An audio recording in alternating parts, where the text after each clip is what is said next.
Êtes-vous au courant du montant total dépensé par Emmanuel Macron en maquillage? Connaissez-vous le plus ancien instrument de musique au monde, il y a environ 40 000 ans?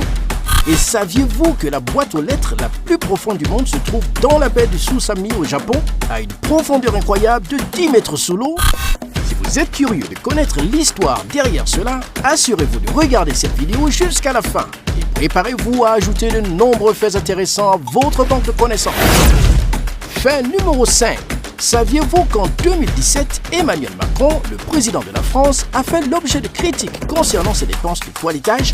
On a rapporté qu'il avait dépensé une somme considérable de 26 000 €, soit environ 31 000 $, pour le maquillage, la coiffure et la consultation vestimentaire en seulement 3 mois.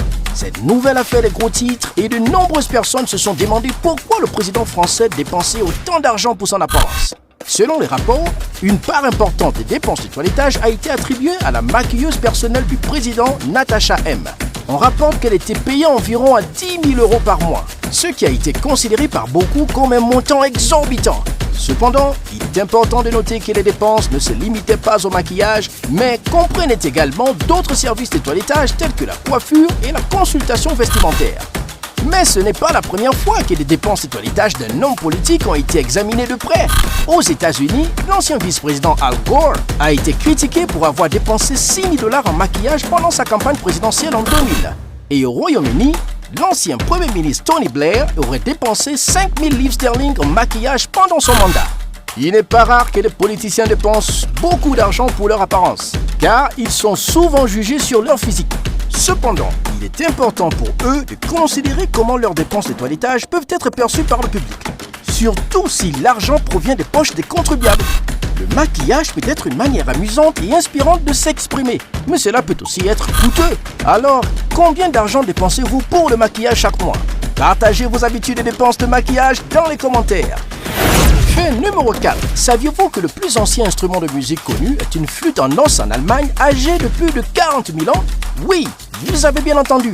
Cet incroyable artefact a été découvert en 2008 dans une grotte du sud de l'Allemagne et il est considéré comme le plus ancien instrument de musique du monde. La flûte est fabriquée à partir d'un os de vautour et comporte 5 trous pour les doigts, une embouchure en forme de V et mesure environ 22,6 cm de long. La découverte de cette flûte ancienne met en lumière les capacités musicales et la créativité de nos ancêtres qui vivaient pendant la période du Paléolithique supérieur. Les archéologues pensent que la flûte a été fabriquée par la culture aurignacienne, qui existait en Europe il y a environ 43 000 ans.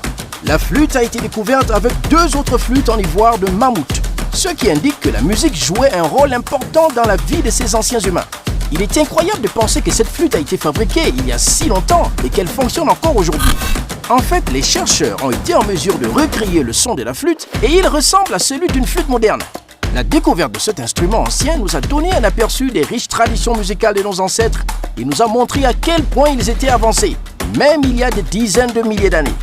La prochaine fois que vous entendez une belle mélodie ou un air, rappelez-vous que la musique a été une partie importante de la culture humaine depuis des milliers d'années et que le plus ancien instrument de musique connu, la flûte en os d'Allemagne, est un témoignage de notre créativité et de notre ingéniosité. Au fait, quel genre de musique aimez-vous écouter? Fait numéro 3. Saviez-vous que l'emblématique Tour Eiffel à Paris était en fait destinée à une structure temporaire et a failli être démolie en 1909? Oui, c'est vrai. Lorsque Gustave Eiffel a conçu et construit la tour pour l'exposition universelle de 1889, il ne devait rester debout que pendant 20 ans. La tour a été initialement construite comme pièce maîtresse de l'exposition universelle, qui a été organisée pour célébrer le 100e anniversaire de la Révolution française. À l'époque, c'était la structure artificielle la plus haute du monde, mesurant 324 mètres de hauteur. Malgré sa popularité et son statut de symbole de l'ingénierie et de l'architecture française, beaucoup de Parisiens de l'époque considéraient la tour comme une horreur et voulaient la faire démolir. Cependant, en raison de son utilité en tant que tour radio, la ville a finalement décidé de la laisser debout. Pendant la Première Guerre mondiale, la Tour Eiffel est devenue un centre de communication crucial pour l'armée française.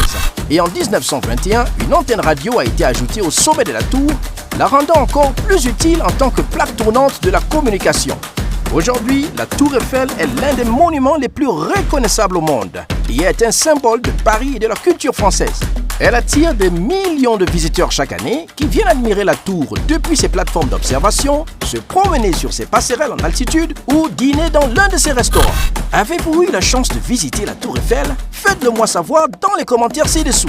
J'aimerais entendre parler de votre expérience et de vos souvenirs préférés de ce monument emblématique de Paris. Fait numéro 2. Saviez-vous que les bananes sont techniquement des baies alors que les fraises n'en sont pas? Cela peut sembler étrange au début, car nous avons tendance à considérer les fraises comme la quintessence de la baie. Mais la définition d'une baie est en réalité assez spécifique.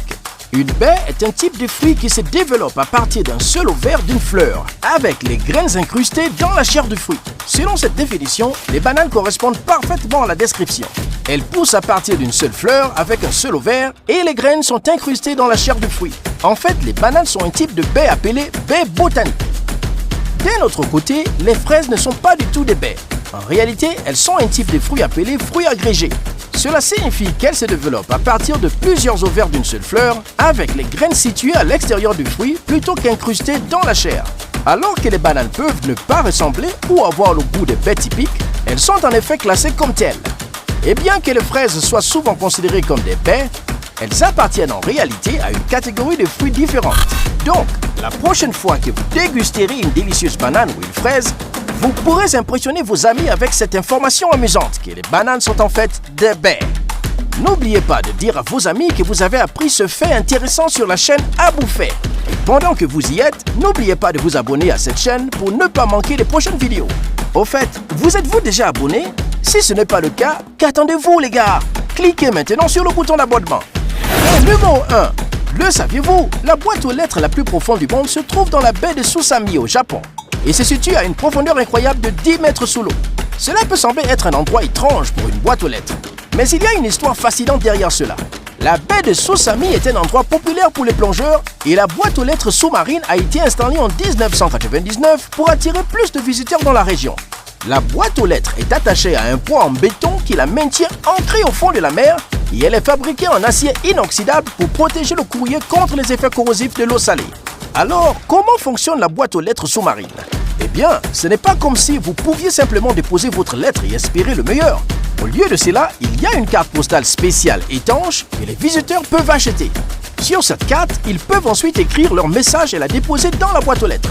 Les cartes postales sont conçues pour résister à la pression de l'eau et aux effets corrosifs de l'eau salée, afin qu'elles puissent être récupérées en toute sécurité et livrées à leur destinataire prévu. Depuis son installation, la boîte aux lettres sous-marine est devenue une attraction populaire pour les plongeurs et les touristes. Elle est même reconnue par le livre des records de Guinness comme étant la boîte aux lettres la plus profonde du monde. Si jamais vous vous trouvez en train de plonger dans la baie de Susami, prenez un moment pour envoyer une carte postale depuis la boîte aux lettres la plus profonde du monde. C'est une façon unique et inoubliable de créer un souvenir et d'envoyer un message à quelqu'un de spécial. En fait, qui est la personne la plus spéciale dans votre vie? Si vous avez apprécié cette vidéo, n'hésitez pas à mettre un pouce en l'air et à la partager avec vos amis. Et n'oubliez pas de vous abonner à notre chaîne pour plus de vidéos comme celle-ci. Merci de l'avoir regardée.